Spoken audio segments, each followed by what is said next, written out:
आपल्या वाशिम शहरामध्ये 28 नोव्हेंबरला महाराष्ट्राचे लाडके मुख्यमंत्री देवेंद्रजी फडणवीस यांचं आगमन होते आहे आणि आपण त्याबद्दल आपल्या वाशिम मंगरुळपीर मतदारसंघाचे लाडके आमदार शांभव खोडे आपल्यासोबत आहेत। काय आवाहन कराल सर आपल्या वाशिमच्या जनतेला?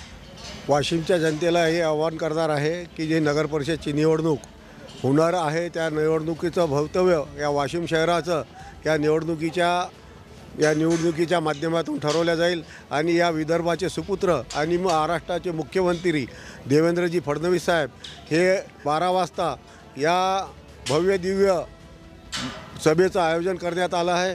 या सभेमध्ये सर्व नगरसेवक, नगराध्यक्ष, जिल्ह्याचे संपूर्ण नगराध्यक्ष जे 5 नगरपालिका आहे त्या 5च्या नगरपालिकाचे नगराध्यक्ष पदाचे उमेदवार आणि नगरसेवक पदाचे उमेदवार आणि त्याच्यासोबत त्या मतदारसंघातले मतदार इथं मोठ्या प्रमाणात देवेंद्रजींना ऐकण्याकरता येणार आहे आणि देवेंद्रजीच्या मार्गदर्शनात ही सभा मोठ्या भव्य दिव्य प्रमाणात इथं होणार आहे। जसा तुमचा विजय झाला होता आमदार म्हणून आमच्या वाशिमच्या जनतेने तुम्हाला निवडून दिलेला आहे, काय वाटतं नगराध्यक्षाची ही माळ भाजपच्या गळ्यामध्ये पडेल का अनिलजी केंद्रे यांच्या गळ्यामध्ये पडेल?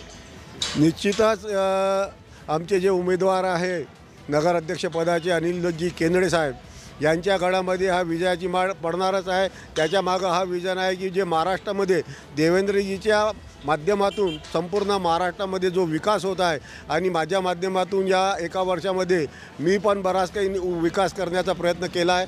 त्या विकासाच्या माध्यमातून आम्ही जनतेला आव्हान करत आहोत की आम्हाला विकासाच्या मुद्द्यावर आमचे नगराध्यक्षाचे उमेदवार अनिलजी केंद्रे यांना निवडून द्यावं। कसा सुरू आहे प्रचार दौरा? एकंदरीत लोकांचा रिस्पॉन्स काय म्हणतोय? लोकांचं जे चर्चा सुरू आहे ते काय म्हणते आहे?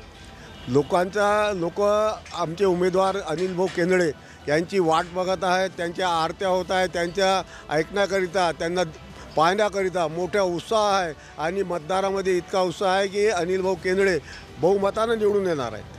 नक्कीच खूप खूप धन्यवाद सर आणि नक्कीच आपल्याच पक्षाचा विजय होत।